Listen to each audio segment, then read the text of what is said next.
Hey everyone, Marty and Brandon here. Brandon, Hi. you have the honor of reviewing Bloodborne. Is it an honor? It is an honor, Is it an honor, though? you've been tasked, you've been punished with Yeah. that. The review embargo is up, but our full review isn't up. Can you tell us why? Right, yeah. So embargo will be up at 7 p.m. tonight, Yeah. Pacific time. It's a big game, Yeah, man. we did not, and we got it last week. We did not have a lot of time. We got it last week. So despite putting in way too many hours every day, we're not ready. I'm not comfortable enough to put a score on it yet. It's a huge game, and there's a lot of if you've played a Dark Souls game, you kind of know what you're in for, right? Lots of little vague secrets and hidden paths and lots of stuff to see. Plus, there's this massive online component, even more so now than there was in the Dark Souls game. So, we're doing a review in progress. The final score will be coming this week, and I'll be very happy to wrap a bow on this thing. But until then, But combined, we've put in dozens upon dozens of hours in the game. So I want to talk about a few things. First off, how are you feeling the new combat system in the game? Man, so I was really sort of torn in two directions on this, right? Like when you first jump in, I think the big thing is like the blocking mechanic that was so prevalent in Dark Souls, like the shields. That's gone. It's gone. Yeah. So like the way I think we spoke about it the first day, the way I described it was like Dark Souls felt like two heavyweight prize fighters just slugging each other out, and the guy who hits harder and has more stamina wins.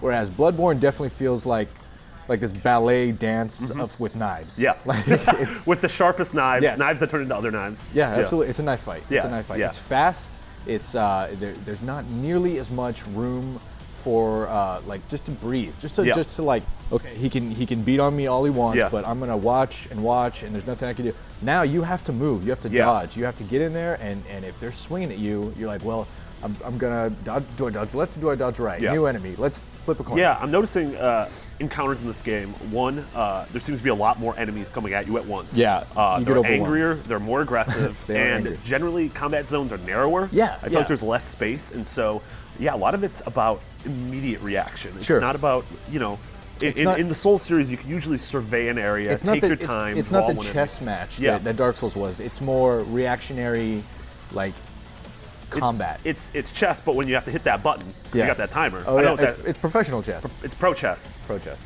Bloodborne, pro chess. IGN.com. IGN.com. Okay, so I mean, with that though, you're in this.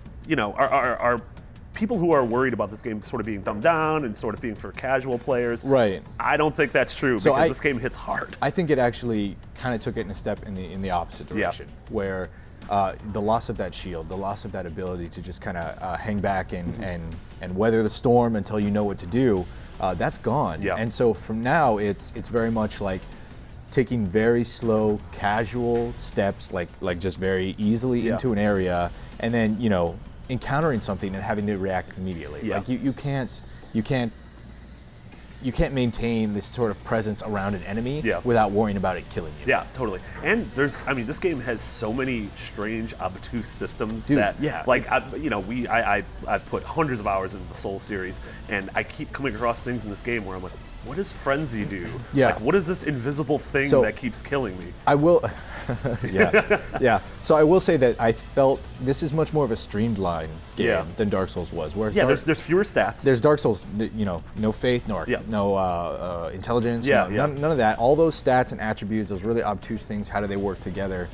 Those are all gone, and now you've got basically just strength, skill, endurance, vitality. Yeah, and you have arcane. And then you have arcane, and you have blood tinge. And blood tinge is like your firearms, right? And then arcane are like, there are items you can find. Yeah, it's not, you don't have magic in this game, but you have items that have elemental powers, like you have Molotov cocktails, and you can sort of add flame ability to your weapons. And there are some items that like consume your bullets, but actually do an effect that could sort of be considered the magic in the game. But primarily, it is very much a dodge, react, swipe. Totally. Hit hard, keep moving. Yeah, which the keep moving part's important too, because holy crap, this game is gorgeous and the world design is awesome. Yeah, no, it really is. Yeah. I mean, the first city you get into, Yarnheim, right? It's this sort of like derelict, old Victorian-esque sort of city, but it definitely has that same sort of gringe that griminess that From Software puts on all of their worlds, like the Undead Burg and like those iconic It does feel areas. like something's just been dragged down. And it's very I noticed the level design, it reminds me a lot of certain areas of Demon Souls because I mean, this game's version of the bonfires are few and far between, but Yeah. what is prevalent are sort of unlocking shortcuts that bring you back to a central area. That's one thing that I was actually, I don't know if I like it or not. I think I prefer this way, actually. Yeah, so do I. There's, Bloodborne's version of the bonfires are just lamps, like little gas lamps. And instead of having them spaced out sort of where you can find them much more quickly. Now you start at a lamp and maybe you take route A and go all the way around, but then you find a shortcut and come back. So then when you die, now you can just go straight up. And then that keeps happening. So you return to the same checkpoints more often. But I feel like there's more of a sense of progression, whereas it behooves you to sort of take the path less taken and find that shortcut back. And find it and bring it back around. And I mean, obviously in the previews of the game, everything we've seen is pretty much taking place in Yarnum, but rest assured that a couple hours in, you get out of Yarnum. And it is a big, big world. And it's really varied too. There's the forest areas and swamp areas and just lots of really creepy stuff.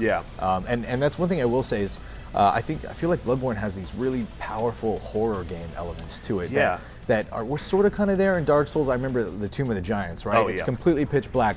But here, it's like not just that sort of ominous, oppressive feeling. It's like jump scares. Like things pop out at you. And like I was playing yesterday, and my roommate came and knocked on the door after I screamed because something jumped at me. I was like, whoa! And my roommate was like, "Hey, are you okay, dude?" And I was like, "Yeah, no, it's just Bloodborne." No, I'm just dying a little bit.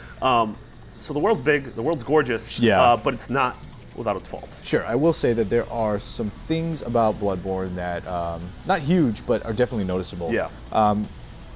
Because the world is so big and so detailed and there's so much going on, smoke and flame and monsters, tons of monsters, big monsters, lots of hair and fur moving everywhere. The frame rate does take hits. Like you didn't notice it as much, but I do notice it quite a bit when you're going into like new areas or things are loading. Especially when you're spinning the camera, like in Dark Souls and now in Bloodborne, I guess, when you go into a room and you like spin the camera around just to check for items or anything, like that. You notice a hiccup. I definitely noticed it there. Tearing, and it doesn't, like in combat, it's actually relatively smooth. I didn't really notice it too bad there, but when you are surveying the distance and things are firing at you, like snipers or whatever, and you're trying to keep the camera moving, but you're also trying to stay mobile, that's when it really becomes a problem, because the frame rate stutters and you lose track of what you were watching. The other major thing that I think all of us who are playing have been getting angry with is some pretty hardy load times. Pretty hardy indeed. It is it's about 40 seconds. I mean, actually, like literally, we've timed it. And every time you die, it's about 40 seconds. If you die, it's about 40 seconds between respawns. And this isn't just bad because long load times are tough to deal with. It's bad because they removed the mechanic in Bloodborne that was previously in Dark Souls, where you can actually warp from bonfire to bonfire. So if I'm in part A and I want to get to part J, I can just warp there. Now you have to go back to your homeworld hub. The Hunter's Dream. The Hunter's Dream, and then warp to wherever you're trying to go to. So not going back to the Hunter's Dream, shorter load time. But going back into the world after that is that same 40-second load time. And that's tough because the Hunter's Dream is where you buy all your items. It's where you level up. It's where you craft things. And again, it's how you warp out of the world. It is your home base now instead of like sort of floating around. You have a place you can go back to. It's like the Nexus in Demon's Souls. And so that's something that obviously it's worth the load times, but I wish they weren't there. I definitely feel the only times I feel like 40 seconds is fine is when I get killed like for the 8th time, and I'm like, I should probably just maybe that's the 40 seconds are actually it takes 2 seconons to load the game. The rest of it's like you need to take a breather. Exactly. You've had a rough day. Buddy. It's for your own good. But it's the game is very very strong, very good. It's a lot more of what you know and what you like, but it feels faster and it feels higher risk. Maybe higher reward, maybe same reward, but I forgot how powerful that feeling can be in Dark Souls when you're standing there and you're looking over an area that you just conquered and the giant monster is bleeding to death behind you. That is a crazy strong feeling. The feeling of accomplishment when you finally kill a boss who's gotten you a dozen times before is sort of unparalleled. Or even get through a section that's been killing you a million times. And I feel like Bloodborne, because there's less safety, I feel like it's higher risk, And that reward is still as potent as it's ever been. Yeah, absolutely. Thank you so much, Brandon. We're going to have Marty. so much more on Lots Bloodborne. of Bloodborne We're content. gonna keep chugging away at it. Literally, as soon as we stop recording this, we're going to go back to playing it. We'll deliver you the full review later on this week. Thursday, we're shooting for Thursday. For Thursday. So for everything else Bloodborne, including our review and including all the wiki help and Let's Plays you can imagine, you're already in the right place, IGN.com.